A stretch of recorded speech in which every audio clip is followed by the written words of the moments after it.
मित्रांनो नमस्कार. मी डॉक्टर शैलेंद्र देवळाणकर. मित्रांनो, पाकिस्तानच्या इतिहासामध्ये पाकिस्तानवरती कधीही एवढा मोठा हल्ला झालेला नव्हता. तो हल्ला पाकिस्तानवरती झाला.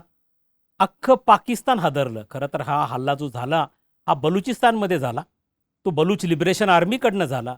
परंतु पाकिस्तान जो स्वतःला न्यूक्लिअर वेपन स्टेट म्हणतो, त्यांच्याकडे अण्वस्त्र आहेत, असा पाकिस्तान देखील पूर्णपणे हतबल झाला, सरेंडर झाला, अशा पद्धतीने म्हणावं लागेल. एवढ्या प्रचंड मोठ्या कॅज्युअलिटीज पाकिस्तानी सैन्याच्या झाल्या नव्हत्या.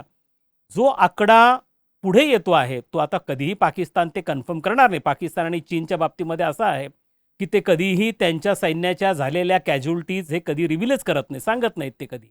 तो प्रकार आपल्यासारखा नाही आहे. पण त्यांच्याकडे ह्या गोष्टी सातत्याने लपवल्या जातात. पण जो अंदाज आहे तो साधारणतः 200 पाकिस्तानी सैनिक याच्यामध्ये ठार झाले, मारले गेले, अशा प्रकारची शक्यता आहे. आता नेमका हा सगळा प्रकार काय घडला, हा अटॅक कुठे झाला, कसा झाला, त्याचे परिणाम काय होते, हे प्रामुख्याने आपण आजच्या आपल्या व्हिडिओच्या माध्यमातून समजून घेणार आहोत. मित्रांनो, हा अटॅक झाला पाकिस्तानचा जो सगळ्यात मोठा प्रोव्हिन्स आहे किंवा तिथलं जे सगळ्यात मोठं राज्य आहे ते म्हणजे बलुचिस्तान. या बलुचिस्तानमधल्या 12 शहरांमध्ये, आणि मग ते 12 शहरांमध्ये अगदी क्वेटाचा पण समावेश होतो, ग्वादरचा पण समावेश होतो, आणि त्याप्रमाणे एकूण 12 प्रमुख शहरं, आणि या 12 प्रमुख शहरांमध्ये एकूण 18 हल्ले झाले. हे 18 हल्ले कोणी केले? तर हे बलूच लिबरेशन आर्मीने केले. हे हल्ले कशा प्रकारचे होते? तर त्यांनी अक्षरशः टाउन्स म्हणजे शहराच्या शहरं टेक ओव्हर केली. त्यांचे आर्मीचे म्हणजे त्यांच्याकडे काही ब्रिगेड्स आहेत, काही स्क्वॅड्स आहेत. या ब्रिगेड्स आणि स्क्वॅड्सनी त्यांच्याकडच्या गव्हर्नमेंट ऑफिसेसवरती, आज तिथं तुम्हाला कल्पना आहे की पाकिस्तान सहज तिथं बलुचिस्तानमध्ये पाकिस्तान पुरस्कृत किंवा म्हणा किंवा पाकिस्तानचं पुरस्कृत असणारे मुख्यमंत्री त्या ठिकाणी आहेत. त्यामुळे तिथल्या गव्हर्नमेंट ऑफिसेसवरती, तिथल्या मिलिटरी स्टेशन्सवरती, सगळ्यांवरती, ट्रेनिंग सेंटर्सवरती हे हल्ले झाले. या हल्ल्यामध्ये प्रामुख्याने बलुचिस्तानमधले जे सगळे क्वालिफाईड मध्यमवर्गीय तरुण आहेत ते तर होतेच, पण सगळ्यात महत्त्वाची बाब म्हणजे याच्यामध्ये महिला होत्या. आणि त्यांनी हे अटॅक्स केले. अनेक ठिकाणी पोलीस स्टेशन ताब्यामध्ये घेतले, मिलिटरी त्यांचे जे कमांड सेंटर्स होते ते ताब्यामध्ये घेतले गेले. अनेक टाउन्समधलं प्रशासन देखील बलूच लिबरेशन आर्मीनी आपल्या ताब्यामध्ये घेतलं. पाकिस्तानने ॲज युज्युअल ज्या ज्या वेळेला बलूच लिबरेशन आर्मीकडनं असे हल्ले होतात त्या वेळेला त्याचं खापर भारताच्या माथी फोडायचं, अशा पद्धतीने पाकिस्तानकडनं पुन्हा सेम नॅरेटिव्ह पुढे आला की भारताच्या मदतीने सगळं झालंय. पण मित्रांनो, हा जो अटॅक होता, असा अटॅक आजपर्यंत पाकिस्तानच्या, स्वतंत्र पाकिस्तानच्या इतिहासामध्ये, म्हणजे जेव्हा 1947ला भारताची फाळणी होऊन भारत आणि पाकिस्तान स्वतंत्रपणे निर्माण झाले, त्याच्यानंतर कधीही पाकिस्तानवरती इतका प्रचंड मोठा अटॅक हा झालेला नव्हता. आता ही जी बलूच लिबरेशन आर्मी आहे, या बलूच लिबरेशन आर्मीला पाकिस्तान असेल, अमेरिका असेल आणि काही युरोपियन देश त्यांना दहशतवादी संघटना म्हणतात. अर्थात ही जी बलूच लिबरेशन आर्मी यांनी हा अटॅक का केला, हा भाग आपल्याला समजून घ्यायचा आहे. मात्र त्याही पूर्वी या अटॅकची तुलना ही साधारणतः व्हिएतनाममध्ये 50 वर्षांपूर्वी अशाच प्रकारचे अटॅक्स तिथल्या एका आर्म्ड ग्रुपने केलेले होते, आणि अशाच स्वरूपाने 17-18 शहरांमधले अटॅक झाले होते. तशाच प्रकारची रेप्लिका म्हणा, त्याचं रेप्लिकेशन म्हणा, हे तुम्हाला बलुचिस्तानमध्ये दिसून आलं. आणि आता पाकिस्तानची आर्मी आणि पाकिस्तानमधलं गव्हर्नमेंट क्लेम करत आहे की आम्हीच बलुचिस्तानमधले ते जे बलूच लिबरेशन आर्मीच्या 300-400 लोकांना ठार केलं वगैरे. परंतु यामधले कोणते क्लेम जे आहेत हे व्हेरीफाय करून येत नाही आहेत. मात्र एक बाब आहे की याच्यामध्ये पाकिस्तानच्या लष्कराचं प्रचंड मोठं नुकसान झालं. आता हा हल्ला का झाला, तो काय एवढा मोठा होता, तो बलूच लिबरेशन आर्मीने का केला, हे प्रथम समजून घेणं गरजेचं आहे. आपण थोडंसं इतिहासामध्ये जाऊ.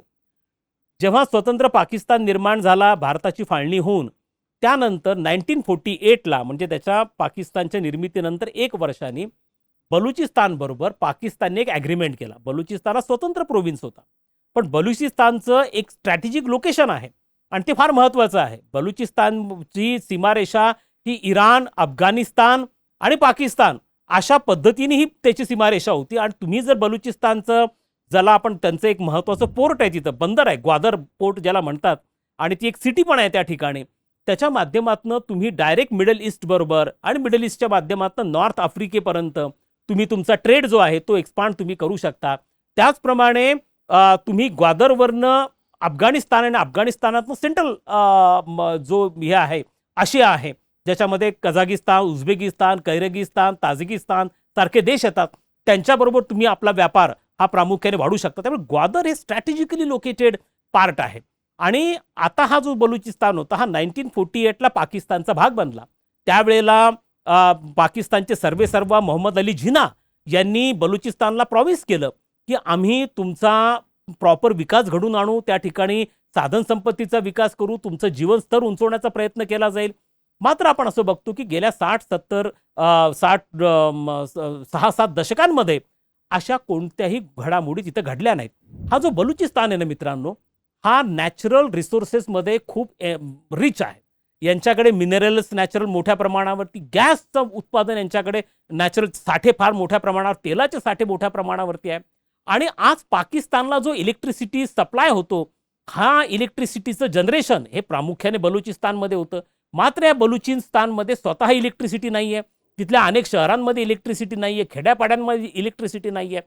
आज त्यांच्या मिनरल्सवरती, त्यांच्याकडच्या नॅचरल गॅसवरती पाकिस्तानचे इतर भाग म्हणजे सिंध प्रोव्हिन्स असेल, पंजाब प्रोव्हिन्स असेल, प्रचंड श्रीमंत झाले. पाकिस्तानची सगळ्यात मोठी समस्या काय मित्रांनो, तर पाकिस्तानमध्ये एकूण 4 प्रमुख प्रांत आहेत, ज्याच्यामध्ये पंजाब आहे, सिंध आहे, बलुचिस्तान आहे आणि खैबर पख्तूनवा असा नावाचा भाग आहे. परंतु तुम्ही जर बघाल तर त्यांच्याकडे प्रादेशिक विषमता मोठ्या प्रमाणावरती आहे. पंजाबचा प्रचंड विकास झालेला आहे, त्याच्या खालोखाल सिंधचा विकास झाला आहे. मात्र हा विकास कोणाच्या जीवावर झालेला आहे, तर हा जीवावर झालाय तो प्रामुख्याने बलुचिस्तानच्या आणि काही प्रमाणामध्ये खैबर पख्तूनवाच्या. आता खैबर पख्तूनवा आणि बलुचिस्तान या दोघांचाही विकास अजिबात झालेला नाही. याचं कारण एक असू शकतं की बलुचिस्तानची लोकसंख्या अतिशय कमी आहे. म्हणजे पाकिस्तानचं जर एकूण पॉप्युलेशन पाहिलं त्याच्या 7% पॉप्युलेशन हे बलुचिस्तानमध्ये येतं. मात्र या बलुचिस्तानची प्रचंड लूट केली गेली. या बलुचिस्तानला लुटलं गेलं, तिथली खनिज संपत्ती लुटली गेली, तिथले नॅचरल गॅसचे, ऑइलचे साठे लुटले गेले आणि हे सगळं करून पंजाबला आणलं गेलं, पंजाबला श्रीमंत बनवलं गेलं, सिंधला श्रीमंत बनवलं गेलं. मात्र जो डीव बलुचिस्तानचा होता तो त्यांना कधीही मिळाला नाही. आणि त्यामुळे हा ट्रायबल भाग होता आणि ह्या ट्रायबल भागामध्ये साधारणतः 2002 नंतर त्यांनी या सगळ्या गोष्टींचा विरोध करायला सुरुवात केली. आणि मग त्यावेळेला त्यांचे जे नेते होते त्या नेत्याचं देखील पाकिस्तानच्या लष्कराकडनं असॅसिनेशन झालं. आणि मग बलूच लिबरेशन आर्मी जी पुढे आली आणि ती बलुचिस्तानच्या हक्कासाठी, बलुचिस्तानच्या विकासासाठी लढणारी, प्रामुख्याने पाकिस्तानपासून बलुचिस्तानला वेगळं करणं, एक स्वतंत्र देश निर्माण करणं हे उद्दिष्ट ठेवून बलूच लिबरेशन आर्मी पुढे आली. आता ही जी बलूच लिबरेशन आर्मी होती, या आर्मीमध्ये पहिले ट्रायबल पॉप्युलेशन फार मोठ्या प्रमाणावर होतं. म्हणजे तिथले जे स्थानिक जमाती होत्या त्यांचं रिप्रेझेंटेशन त्या ठिकाणी मोठं होतं. मात्र आता ही जी बलूच लिबरेशन आर्मी आहे याच्यामध्ये क्वालिफाईड, हायली एज्युकेटेड, मध्यमवर्गीय तरुणांचं प्रमाण हे फार मोठ्या प्रमाणावरती आहे. काही दिवसांपूर्वी एक सर्वे करण्यात आला, त्यानुसार असं दिसून आलं की बलुचिस्तानमधले 60% तरुण हे बलूच लिबरेशन आर्मीला जॉईन व्हायला तयार आहेत. आणि सगळ्यात महत्त्वाचं म्हणजे यामध्ये आता महिलांचं प्रमाण हे वाढतं आहे. त्यामुळे ही केवळ पुरुष प्रधान नाही आहे, तर याच्यामध्ये महिलांचे प्रमाण वाढतं आहे. आणि हा जो अटॅक झाला याच्यामध्ये महिला होत्या. मागच्या वर्षी एक ट्रेन हायजॅक केली गेली होती, पाकिस्तानची एक ट्रेन हायजॅक केली गेली होती. त्यामध्ये पाकिस्तानचे मिलिटरीमधले मोठे मोठे ऑफिसर्स होते ज्यांना ठार करण्यात आलं आणि अख्ख्या ट्रेनचं हायजॅक हे नाट्य सगळ्या जगाने पाहिलं. आणि आताची जी घटना आहे ही प्रामुख्याने या दृष्टिकोनातनं महत्त्वाची मानली जाते की हा अटॅक जेव्हा झाला त्यावेळेला पर्शियन गल्फ म्हणजे अगदी ग्वादर पोर्टच्या जवळच, म्हणजे ज्याच्या ठिकाणी इराणचं वॉटर आहे, गल्फ ऑफ ओमान आहे, पर्शियन गल्फ आहे, अरेबियन ओशन आहे, यामध्ये अमेरिकेचं प्रचंड मोठं सामर्थ्य, अमेरिकेची नेव्ही, अमेरिकेच्या नेव्हीचं जे बलस्थान मानलं जातं अब्राहम लिंकन वॉरशिप हे ऑलरेडी पर्शियन गल्फमध्ये येऊन थांबलेलं आहे. अमेरिकेचे अनेक डिस्ट्रॉयर्स, त्यांचे फायटर प्लेन्स, त्यांचे मिसाईल्स त्या ठिकाणी सगळे तैनात केले गेलेले आहे. आणि पाकिस्तान आणि अमेरिकेतलं सध्याचं नातं एकदम घनिष्ठ आहे. मग त्यांच्याकडचे आसिम मुनीर असतील, शहाबाज शरीफ पंतप्रधान असतील, हे डोनाल्ड ट्रम्पचे लाडके आहेत. असं असतानाही, ही पार्श्वभूमी असताना बलूच लिबरेशन आर्मीने पाकिस्तानच्या लष्करावरती हल्ला केला, इतका प्रचंड मोठा हल्ला केला. आणि या हल्ल्यामधलं ज्याचा उल्लेख मी तुम्हाला आता केला की त्यातले अनेक टाउन्स देखील आता बलुचिस्तानच्या ताब्यामध्ये आहेत. आता याला आणखीन एक मित्रांनो महत्त्वाचा अँगल आहे आणि तो आहे चायना पाकिस्तान इकॉनॉमिक कॉरिडॉरचा. ज्याला सिपेक प्रकल्प असं म्हणलं जातं, हा 2016 मध्ये सुरू झाला. अर्थात याच्यामध्ये असं ठरलं होतं की साधारणतः $200 मिलियन इन्व्हेस्टमेंट चायना बलुचिस्तानमध्ये करेल आणि याच्यातला बराचसा भाग हा बलुचिस्तानमधनं जातो. पण आपण जर बघतो तर गेल्या साधारणतः 7-8 वर्षांमध्ये सिपेक प्रकल्पाच्या अंतर्गत $1 बिलियन चायनाने इन्व्हेस्ट केले, परंतु बलुचिस्तानचा विकास झाला नाहीये. आणि आता हा जो सिपेक प्रकल्प आहे हा चायनाच्या शिनशियांग प्रांतापासून सुरू होतो आणि बलुचिस्तानमधल्या ग्वादर बंदरापर्यंत येऊन थांबतो आणि त्याच्या माध्यमातून रोड आणि रेल डेव्हलपमेंटचा हा एक मोठा प्रकल्प आहे आणि ज्याच्या माध्यमातून चायनाला प्रामुख्याने मिडल ईस्ट असेल, सेंट्रल एशिया असेल किंवा नॉर्थ आफ्रिका असेल यांच्याबरोबर ट्रेड वाढवण्याच्या दृष्टिकोनातून चायनाने हा प्रकल्प आखला. अर्थात याच्यामध्ये ह्या प्रकल्पाअंतर्गत देखील बलुचिस्तानचा फारसा विकास झाला नाहीये. उलट आता चायना म्हणजे पाकिस्तान तर लूट करत होता, पण त्याच्यामध्ये आता चायना पण आलेला असल्यामुळे गेल्या काही वर्षांमध्ये बलूच लिबरेशन आर्मीकडनं चायनाच्या तिथल्या कन्स्ट्रक्शन प्रोजेक्टवरती, कन्स्ट्रक्शन लेबरर्सवरती, इंजिनियर्सवरती मोठ्या प्रमाणावरती अटॅक्स हे आता व्हायला लागलेत आणि यांच्या कोणत्याही प्रश्नाकडे पाकिस्तान लक्ष देत नाही. डायलॉग जो आहे हा डायलॉग करायला ते तयार नाहीयेत. बलूच लिबरेशन आर्मीपैकी 60 to 70% त्यांचे जे पदाधिकारी आहेत हे परदेशामध्ये राहतात आणि परदेशातनं ही ऑर्गनायझेशन रन केली जाते. परंतु जे जितक्या हायली ज्याला आपण असं म्हणू स्टेट ऑफ आर्ट वॉरफेअर्सच्या टॅक्टिक्स आता त्यांच्याकडनं वापरल्या जात आहेत, ज्या पद्धतीचे इक्विपमेंट त्यांच्याकडनं वापरले जात आहेत, ज्या पद्धतीचे कोऑर्डिनेटेड अटॅक्स जो आता झाला अटॅक तो पाहिला बघितल्यावरती पाकिस्तानच्या लष्करापुढचं हे प्रचंड मोठं आव्हान आहे असं आपल्याला म्हणावं लागेल. पाकिस्तान हा जगाला दाखवण्याचा प्रयत्न करतो आहे की पाकिस्तान हा किती स्टेबल आहे.